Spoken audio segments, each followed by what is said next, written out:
कल आपसे मैंने बताया था ध्यान के वक्त कि आप इस तरह से हाथ करके मेरी ओर बैठे हैं और आपके अंदर चैतन्य धीरे धीरे बहता हुआ आपकी कुंडलिनी को जागरूक कर देगा। ये सारी प्रक्रिया ऐसी लगती है जैसे कोई बच्चों का खेल है, और आप लोगों ने इन लोगों को देखा भी होगा जो यहाँ पर सहयोगी लोग थे कि वो अपने हाथ को घुमा घुमा करके और आपको कुछ चैतन्य दे रहे थे और कुछ कार्य कर रहे थे। मामूली तौर से ये चीज अगर देखी जाए तो एक बच्चों का खेल लगता है। जिस वक्त मोहम्मद साहब ने लोगों को नमाज पढ़ने के लिए बताया था तो लोग उनका मजाक करते थे, और जिस वक्त अनादिकाल में ही होम हवन आदि हमारे देश में शुरू किए गए थे तब भी ऐसे लोग थे जो सोचते थे ये क्या महामूर्खता है, ये क्यों करें। और जब वो बातें रूढ़िगत हो जाती हैं तब उसको आदमी बहुत आराम से, मेरा पंखा माझ्या करेगा, हवा नहीं वाला वारा नहीं है। जब ये चीजें रूढ़िगत हो जाती हैं तब मनुष्य इसको इस तरह से मान लेता है मानो ऐसे कि ये आपके जीवन का एक अंग है। जैसे नमस्कार करना, हम लोग हिंदुस्तानी आदमी किसी को देखते ही साथ नमस्कार कर लेते हैं, उसके बारे में ये पूछा नहीं करते कि इस तरह से दो हाथ जोड़ के हमने क्यों नमस्कार किया, और पूजा के समय हम इस तरह से आरती क्यों करते हैं और अपना हाथ इस तरह से क्यों घुमाते हैं, हाथ में हम दीप लेकर के क्यों आरती करते हैं, ये प्रश्न हम नहीं पूछते। जैसा भी जो बताता है वैसे वैसे हम आरती करने लग जाते हैं, क्योंकि ये चीज सब रूढ़िगत हो जाने की वजह से हमारे लिए बहुत ही सरल और सहज हमारे अंदर हमारे व्यक्तित्व में बहुत ही आसानी से आ जाती है। लेकिन हर पूजा के हर प्रकार में, उसके हर एक भावभंगी में या हर प्रकार की क्रिया में बहुत बड़ा अर्थ, बहुत उसका गहन मतलब होता है। हर पूजा में, हर मंत्र में और हर तरह की प्रेयर में भी एक महामंत्र होता है। जैसे कि ईसा मसीह की जो प्रार्थना है जिसे कि हम लॉर्ड्स प्रेयर कहते हैं, इसमें बड़ा महामंत्र है। अल्लाह अकबर में बड़ा महामंत्र है, सोहम में बड़ा महामंत्र है। सभी चीजों में महामंत्र है, लेकिन उस मंत्र को कहाँ, किस जगह, कौन सी बात पर, किस इंसान को इस्तेमाल करना चाहिए, उसका कोई भी नियम नहीं। क्योंकि धर्म के मामले में संसार में कोई नियम नहीं। हर एक आदमी कुंडलिनी जगा सकता है, हर एक आदमी चाहे तो धर्म के बारे में बोल सकता है, जिसको देखो वही गीता पे बोल सकता है, जिसको देखो वही कृष्ण बन सकता है। इसमें किसी पे कोई नियम नहीं रहता। लेकिन आप एक संगीत में भी जब इतनी शास्त्रीयता है तो आप सोचिए धर्म में परमात्मा ने कितनी शास्त्रीयता बनाई।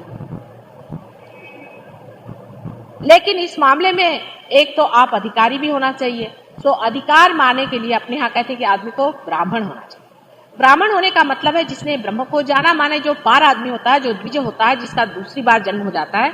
पक्षी को भी द्विज कहते हैं, जिसका कि दूसरे बार जन्म होता है। अब जिस तरह एक पक्षी का जन्म होता है कि पहले तो वो एक अंडाकृत होता है, एक अंडे जैसा बन जाता है, और उसके बाद जब उसका ब्रह्मरंध्र फूटता है, या कहिए तो जब वो माँ पक्षी जब उसे चोंच से तोड़ती है तब वो फिर से जन्मित होता है।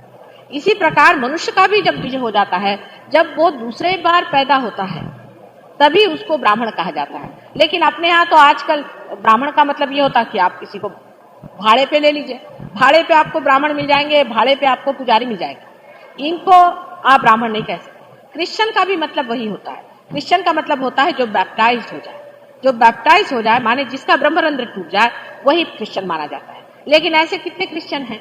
या आप मुसलमानों को, मुसलमान का भी अर्थ वही होता है। आप कोई भी जाति में, पारसी लोग जो हैं उनका भी यही, ज़ोरास्टर को आप पढ़े तो उसमें भी द्विज बनने की ही बात है कि आपको परमात्मा को जानना चाहिए और आपका फिर से जन्म होना चाहिए। लेकिन जब तक वो नहीं होता है तब तक आपके अंदर ये शक्ति नहीं आई है, या आप वो नहीं हुए हैं, आप अधिकारी नहीं हैं कि आप धर्म के मामले में चलें। आप अपने आप से धर्म के मामले में नहीं चल सकते। बहुत से लोगों ने कल मुझे बताया कि माता जी हमने किताब पढ़ के और योग साधना की, सो बात ठीक नहीं। आप किताब पढ़ करके सादा एक पंखा नहीं ठीक कर सकते, तो आप क्या मनुष्य की जीवंत चीज कैसे कर सकते हैं? आपके अंदर उसका अधिकार होना नितांत आवश्यक है। अगर आपके अंदर उसका जागना नहीं हुआ है तो आप कह नहीं सकते कि हम दूसरों को जगा सकते हैं। जो खुद ही सुप्तावस्था में है वो दूसरों को क्या जगाएंगे? जो खुद ही अंधे हैं वो दूसरों को क्या लीड करेंगे? इसलिए इसका जो मैकेनिज्म है कहिए या इसकी जो शास्त्रीय पद्धति है उसे समझ लेना चाहिए। अब एक बात है कि समझ लीजिए मुझे ये फैन चलाना है, तो मैंने इनसे कह दिया कि आप स्विच जरा ऑन कर दीजिए, मुझे फैन चलाना है। ये तो बहुत ही सीधी सी चीज हो गई। कोई अगर विलेज से आदमी आएगा तो वो कहेगा कि अरे भाई ये तो एक खेल ही है इनके यहाँ कि वो दबा दिया और पंखा चलने लग गया, ऐसे कैसे हो सकता है? लेकिन ये जो छोटी सी चीज है जिसको हम खेल कह सकते हैं, इसके पीछे में कोई ना कोई बड़ी भारी मैकेनिज्म, कोई ना कोई इंजीनियरिंग तो जरूर है ही। उसके अलावा इसके पीछे में एक बड़ी भारी शक्ति है, पूरा पावर हाउस चल रहा है। उस पावर हाउस को बनाने के लिए युग लग गए और उसकी तैयारी करने में युग लग गए। उसको पहले कंसेप्ट में लाने के लिए कि बिजली क्या चीज है उसमें युग लग गए, तब कहीं जाकर के एक छोटा सा ये पंखा तैयार हुआ। उसी प्रकार मनुष्य के लिए, मनुष्य को यह सोचना है कि अगर वो इससे भी ऊंची दशा में पहुंच रहा है तो उसके पीछे कोई ना कोई बड़ी भारी इंजीनियरिंग है, और वो इंजीनियरिंग लिविंग है। वो सोचती है, समझती है और आपको प्यार भी करती है। हम ऐसी कोई शक्ति की कल्पना नहीं कर सकते कि जो शक्ति सोचती है, समझती है और प्यार करती है। ले हम प्यार करते हैं, आखिर हम प्यार कहां से करते हैं? अगर हम इस समुद्र में पानी नहीं होगा तो बादलों में कहां से आएगा और बरसात में कैसे आएगा? अगर इसका स्रोत नहीं होता तो हम कहां से प्यार करते हैं? इसकी कहीं ना कहीं शक्ति तो होनी ही चाहिए जो प्यार करते। वो जो शक्ति है वो हमारे अंदर अत्यंत सूक्ष्म रूप से स्थित है और हमारे अंदर बसी हुई है। वो किस तरह से बसी हुई है, उसका मैकेनिज्म क्या है, ये मैं आपसे आज बताने वाली हूँ। हालांकि ये विषय जो है आज तक लोग बड़ा गौप्य गोपनीय कहते थे और कहते थे ये सबको बताने का नहीं, ये थोड़े ही लोगों को बताने का होता है और बहुत ही थोड़े लोगों को लोग पार करते हैं। अभी एक यहाँ पर बहुत बड़े संत हैं महाराष्ट्र में, वो हमारे बारे में जानते हैं और उन्होंने कुछ लोगों से बताया कि माता जी ऐसे ऐसे हैं और ऐसे अवतार हैं। तो उनसे मिलने हमारे शिष्य लोग कुछ गए थे, तो उन्होंने कहा कि ये तो हम सब माता जी को मानते हैं, लेकिन ये हमारी समझ में नहीं आता कि आप जैसे सर्वसाधारण लोगों को माता जी 1-2 मिनट में क्यों पार करा दें। हम लोगों ने तो हजारों वर्ष की तपस्या करी, जब हम मेंढक थे तब से हमने तपस्या की, तब कहीं जाकर के हमारे अंदर वाइब्रेशन छूटे, और आप लोगों को माता जी ने क्यों दी? जब मैं उनसे मिली थी तो मुझसे भी उन्होंने यही प्रश्न पूछा कि हम लोग तो वहां से जंगलों में भाग आए हैं और आपने इन लोगों को दे दिया और इतना ही नहीं आप इनको संरक्षित रखती हैं कि सर्वसाधारण समाज में रहें और आनंद में रहें, तो ऐसी क्या बात है इन लोगों की कि इनको आपने क्यों दे दिया? इसका कारण ये है कि आज कलयुग का अंत समय आ गया, कलयुग खत्म हो रहा है, अब सत्युग की शुरुआत हो चुकी है और सत्युग की शुरुआत हो चुकी है तो ऐसे मनुष्यों की जरूरत है जो सत्युग को समझें, जाने और उस पर पनपे और उसका आनंद उठाएं। उस नए आयाम शुरू होने का समय आ गया है, इसलिए कार्य हो रहा है। रही बात ये कि जिन्होंने वर्षों की तपस्या की है, क्या पता वही आज यहाँ पर सर्वसाधारण मनुष्य के रूप में बैठे हैं। नल और दमयंती के आख्यान के बाद एक बार नल को कहीं कल्कि मिल गए थे, तो उन्होंने कल्कि को पकड़ के कहा कि तुमने कली को पकड़ के कहा कि तुमने बहुत ही मेरे साथ अन्याय किया हुआ है और मैं तुम्हारा कुछ न कुछ बदला दूंगा। उनका अच्छा, आप मेरा बदला लेना चाहते हैं आप जरूर लीजिए, लेकिन पहले मेरा महात्म्य सुन लीजिए, मैं क्यों संसार में, मेरा कली का महात्म्य क्या है। तो उसने कहा कि जब कलियुग आएगा, जब मेरी कलुषता बिल्कुल अतिशय घोर हो जाएगी, संसार में त्राही त्राही हो जाएगी और जब पृथ्वी रोएगी, उस वक्त में ऐसा चमत्कार होगा कि जो गिरी कंदरों में बहुत सारे लोग परमात्मा को खोज रहे हैं वो सर्वसाधारण रूप में संसार में आएंगे और उनको उनकी जो खोज है उसका उत्तर मिलेगा, उसकी उपलब्धि होगी। यह आप लोगों को दिया हुआ प्रॉमिस है और इस वजह से जब ये चीज घटित होती है तो इसमें इतनी शंका करने की कोई बात नहीं, क्योंकि ये पहले ही से सब प्लान्ड है और अगर ये आपका हो रहा है तो ये आपके अधिकार में ही हो रहा है। इसके प्रति आपको कोई भी शासन होने की बात नहीं है, उल्टे इसमें पूरी तरह से अपने अधिकार से विराजमान होने की मैं बात कर रही हूँ। कुंडलिनी के बारे में चाहे कोई कुछ बताने से डरता हो चाहे कुछ हो, मैं बिल्कुल नहीं डरती। क्योंकि जो आपकी माँ है उसके बारे में मुझे पूरी तरह से बताने में डरने की कौन सी बात है।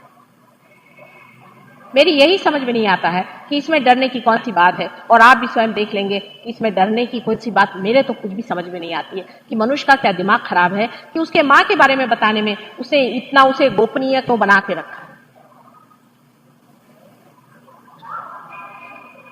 कुंडलिनी का जो सूक्ष्म हमारे अंदर स्थान है वो त्रिकोणाकार अस्थि जिसे मैंने दिखाया है वो वहां पर 3.5 चक्रों में 3.5 जिसको कहते हैं कुंडलों में, जिसको कि अंग्रेजी में कॉइल्स कहते हैं, कुंडलिनी स्थित होती है।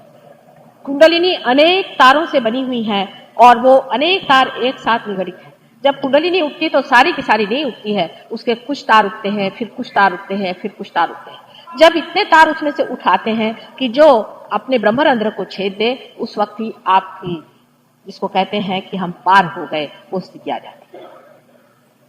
हर एक आदमी के पास उसकी कुंडलिनी है, इसीलिए इसको मैं सहज कहती हूँ। सहज, सह माने आपके साथ, ज माने पैदा हुआ, आपके साथ पैदा हुआ, यह अधिकार योग का आपके साथ है और वो आप पाते। लेकिन ये नहीं कि कोई भी देखो सो सहज सहज सब कहत है। कबीरदास जी ने कहा है वैसे ही कले साहब सहज योग है, इसमें क्या करते हैं, सर के बल आप खड़े हो जाइए। वो कैसे सहज योग हुआ? कर जो चीज आपके साथ जन्मी हुई चीज है वो आपकी अपनी है, उस पर आपका पूर्णतः अधिकार है, वो आपकी पूरी अपनी चीज है और वो अपने आप घटित होती है। आप समझ लीजिए अगर आपका श्वास लेना मुश्किल हो जाए और इतना असहज हो जाए तो आप श्वास भी नहीं ले सकते। और इसीलिए जो सबसे महत्वपूर्ण चीज है कि आपकी उत्क्रांति होना, आपका इवोल्यूशन होना, तो उसकी घटना भी अत्यंत सहज होनी चाहिए, अत्यंत वो सहज घटना होनी चाहिए। ये बिल्कुल सामने दिखाई देता है। अगर वो सहज न हो और असहज हो तो कभी ये कार्य घटित नहीं हो सकता। पेड़ों पे आप देखिए कि जब फूल से फल होते हैं कितने सहज आपको दिखाई देते हैं। अब ये कुंडलिनी आपकी त्रिकोणाकार अस्थि में स्थित है या नहीं, ये माता जी यूं ही बोल रही हैं, सो मैं आपको दिखा सकती। जिस वक्त कुछ लोगों के ऊपर का नाभि चक्र पकड़ा रहता है उस वक्त खासकर ये कुंडलिनी जोरों में उठती है। जबकि कोई मेरे पैर पे आए, कुंडलिनी जब जान जाती है कि कोई अधिकारी है सामने, तो आप अपनी आंख से देख सकते हैं कि कुंडलिनी का स्पंदन होता है। क्योंकि मनुष्य को पहले कन्विंस करना पड़ता है, तो कुंडलिनी खुद ही जोर से मारती है और आप अपनी आंख से देख सकते हैं कुंडलिनी उठती है। अगर कोई डॉक्टर हो तो वो स्टेथोस्कोप से सुन सकते हैं कि वहां पर कुंडलिनी का आवाज आ रहा है, माने अनहत, जैसे हृदय में आता है। अनहत का मतलब है विदाउट परकशन। तो अपने हृदय में जैसे धक धक धक धक आवाज आती है, उसी तरह की आवाज हमारे रीढ़ के पीठ के त्रिकोणाकार अस्थि में आवाज बड़ी जोरों में आती है। फिर जब आप धीरे धीरे कुंडलिनी उठती है तो उसको भी जरा आप स्थिर भाव से देखें तो आपको दिखाई देगा जैसे चीज लगेगी कि कोई चीज ऊपर में चली जा रही। इतना ही नहीं, लेकिन उस कुंडलिनी के अलग अलग जो सेंटर्स हैं यहाँ बनाए हुए, उन सेंटर्स पे अगर आप स्टेथोस्कोप रखें तो वहां भी आप देख सकते हैं कि आपको जब कुंडलिनी वहां पहुंचती तो आवाज आती है। लेकिन एक सहज योगी को तो ऐसे ही पता होता है कि इसकी कुंडलिनी कहाँ आ गई है, कहाँ तक पहुंच गई, वो दूसरी बात। आप जब पार नहीं हुए हैं तब भी आप इस त्रिकोणाकार अस्थि में बैठी हुई इस कुंडलिनी को देख सकते हैं। लेकिन तो भी बकरी की 3 टांग, अभी कोई डॉक्टरों को बताइए तो वो कहेंगे कि ऐसा नहीं वैसा हो सकता है, ये तो ब्रीदिंग हो सकता है। अभी यहाँ आपने कहीं देखा है कि इतनी सी जगह ब्रीथ करती होगी, लेकिन बकरी की 3 टांग, वो अपने कहते हैं कि नहीं साहब हमारी तो बकरी की 3 ही टांग। अब ये जब अमेरिका में जाऊंगी, इसी साल अमेरिका के डॉक्टरों ने एक कॉन्फ्रेंस मेरे लिए अरेंज की थी, पर मैंने अवॉइड कर दिया क्योंकि मैं उनसे क्या गणपति की बात कहूंगी। मैंने सोचा उनसे मैं क्या धर्म की बात करूंगी। ये तो अपने ही देश के डॉक्टरों को समझना चाहिए कि ये हमारा हेरिटेज है, हमारी जिसको मराठी कहते हैं वारसा है। इसको क्या हम लोगों को उन लोगों को समझाना होगा। अब मेरा तो वहां सर पहले फूटेगा कि उनको पहले मैं गणपति समझाऊं, उसके बाद उनको सब चीज समझ में आएगी। और यहाँ के डॉक्टर लोग घर में गणपति की पूजा करेंगे और गणपति के सामने झुकेंगे, लेकिन अगर मैं कहूं कि गणपति आपके पेल्विक प्लेक्सस को कंट्रोल करता है तो वो कहेंगे ये क्या बातें माता जी आप करें। हमारा जो साइंस है वो अंग्रेजी साइंस है, उसको आप कुछ गणपति अनपति मत लगाइए। अंग्रेजी साइंस भी कोई क्या इंग्लैंड में ही पैदा हुआ था। डॉक्टरों की भी जो एटीट्यूड हिंदुस्तान में है वो कभी कभी मेरी समझ में नहीं आती। हालांकि मेडिकल इंस्टीट्यूट में जब मेरी बातचीत हुई तो वहां कुछ लोग जरूर नतीजे में पहुंचे, क्योंकि काफी पढ़े लिखे लोग हैं और वो लोग इस नतीजे में पहुंचे कि माता जी जो बात कह रही है उसको सुनना चाहिए और हो सके तो कुछ न कुछ इस मामले में आगे हो सकता है। उनके वहां से स्टूडेंट भी आ रहे हैं इसकी स्टडी करने के लिए। बहरहाल वो जो भी हो, आप खुद देख सकते हैं कि कुंडलिनी त्रिकोणाकार अस्थि में स्पंदन करती है। ये आपके अंदर मैकेनिज्म में बैठी हुई सबसे इंपॉर्टेंट चीज है, ये त्रिकोणाकार अस्थि में बैठी हुई कुंडलिनी। ये कुंडलिनी, इसे हम गौरी के नाम से जानते हैं। अब हमारे शास्त्र दोनों चीज साथ साथ चलनी चाहिए। इसके लिए आप मुझे क्षमा करें, आप अगर साइंटिस्ट हो तो आपको जानना चाहिए कि आप अगर साइंटिस्ट में हैं तो साइंस भी परमात्मा से ही आया है। ये सृष्टि का कण कण भी उसी का बनाया हुआ है। गौरी जी जिसे हम मानते हैं, ये गौरी जी वही है जो कि शक्ति स्वरूप है और इस वक्त में वो कुंवारी है और अभी उनकी शादी शिवजी से हुई है और वो नहाने गई हुई है। उस समय का जो समय माना हुआ है सिंबॉलिकली हमारे यहाँ, वही समय अभी भी कुंडलिनी का है कि वो वहां चुपचाप बैठी हो। ये बड़ा काव्यमय समझने के लिए, क्योंकि सारा ही व्यवहार मनुष्य से है। ये कोई ऐसा नहीं कि आपने बटन दबाया और बिजली चल दी, क्योंकि बिजली कुछ सोचती नहीं है, बिजली समझती नहीं है और ये आपको प्यार भी नहीं करती। अगर आप इस पे गलत हाथ लगा दे तो आपको जला भी देगी। लेकिन कुंडलिनी जो है ये आपका सारा टेप रिकॉर्डर है। जन्म जन्मांतर का जो भी कुछ है इस कुंडलिनी में टेप होते रहते हैं और आपके हृदय में परमात्मा जो कि साक्षी स्वरूप है, उसका प्रतिबिंब आत्मा स्वरूप है। परमात्मा और उनकी शक्ति, ऐसी दो चीजें आप समझ लें। जब परमात्मा और शक्ति एक हो जाते हैं तब ब्रह्म स्वरूप होता है, और जब शक्ति परमात्मा से हट जाती है तब परमात्मा और शक्ति दो चीज होती है। शक्ति जो है वो ही सारा कार्य करती है और परमात्मा उसके साक्षी होते हैं, वो उसे देखते हैं। ये सारा जो कुछ भी लीला कार्य है ये उस एक परमात्मा के लिए देखने के लिए है। वही एक स्पेक्टेटर है, वही एक साक्षी है। उन्हीं के शौक के लिए समझ लीजिए ये कार्य हो। जिस दिन उनको पसंद नहीं आएगा वो इसे बंद कर देंगे और वो अपने हृदय में शिव के रूप में और आत्मा स्वरूप अपने हृदय में बैठे हुए हैं और वो एक छोटी सी चिंगारी या ज्योत समझ लें अपने हृदय में। कुंडलिनी जो है ये शक्ति है। शक्ति के तीन भाग हो जाते हैं, क्योंकि शक्ति को जब कोई कार्य करना हो तो वो तीन भागों में विभिन्न हो जाती है। अब यही देखिए कि हम बिजली को तीन तरह से इस्तेमाल कर रहे हैं। इससे हम बोल रहे हैं तो ये साउंड वेव्स ले जा रही है, पंखा है वो हवा दे रहा है, लाइट है वो लाइट दे रहा है। शक्ति के भी तीन भाग हो जाते हैं और इन तीन भागों से ही सारा ही संसार बन पड़ता है। अब कोई कहेगा इसका क्या प्रूफ है? इसका भी प्रूफ आपको हम कुंडलिनी जागृति में दिखा देंगे। हमारे अंदर तीन तरह की शक्तियां। अब इसको अगर अंग्रेजी नाम दीजिए तो लोगों को लगता है कि माता जी ठीक बोली, पर अगर मैंने अपना पुराना नाम दिया तो लोग कहते हैं ये क्या माता जी गांव की बात कर रहे हैं। क्योंकि हम लोग अब भी उसी स्लेविश पना में चल रहे हैं कि सब चीज अंग्रेजी में होनी चाहिए। तो पहले अंग्रेजी में बता दें। हमारे अंदर जो कल स्वयं चालित संस्था की मैंने बात की थी, जिसको कि हम left and right sympathetic nervous system कहते हैं, और बीच में जो हमारी पैरासिम्पैथेटिक नर्वस सिस्टम है जो कि हमें बाहर दिखाई देती है, उसका अंदर सूक्ष्म स्वरूप जो है वो उसके अंदर जो सूक्ष्म शक्ति चल रही है उस शक्तियों का नाम सिर्फ हमारे शास्त्रों में है। उसे हम क्या, वो अगर संस्कृत भाषा में हो जाने से क्या झूठे हो जाएंगे और अंग्रेजी भाषा में हो जाने से क्या सही हो जाएंगे? क्योंकि आप लोग अंग्रेजी पहले पढ़े और संस्कृत कभी पढ़े नहीं और पढ़ेंगे भी नहीं, इसलिए क्या संस्कृत भाषा में जो कुछ भी सत्य लिखा है वो झुठलाया जाएगा? हमारे यहाँ उसे महाकाली, महालक्ष्मी, महासरस्वती इन तीन पवित्र नामों से जाना जाता है।